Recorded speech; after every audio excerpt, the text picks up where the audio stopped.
about time for a cut. I found that smoker yesterday, and I'm now currently waiting in the rain. 70% chance all day it's blasted out. But the bluff that we're hunting, I think will be like semi-dry. So I brought a big tarp and my silky right here. And I'm going to put a lean-to type structure along the face of the bluff and throw that tarp on it and go silly on that thing. I got a feeling I'm going to find something. Owen, you should have came with me. I'll get back when we do find something.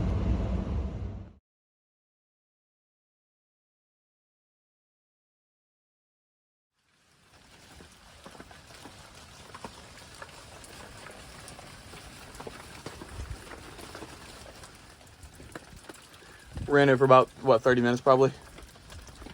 Probably 30 minutes. And about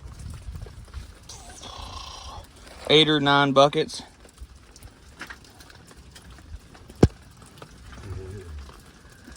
Right there. You can see it under my hand in the middle.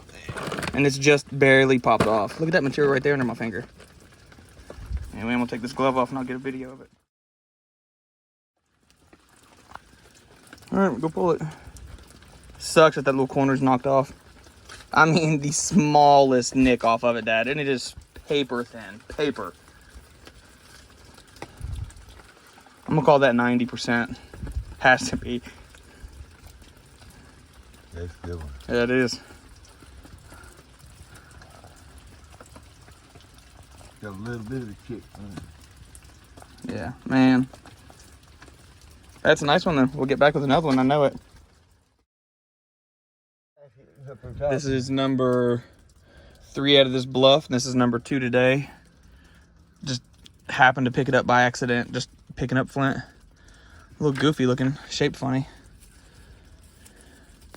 Feels good to get on another one, though. What's it been? About 40 minutes, an hour?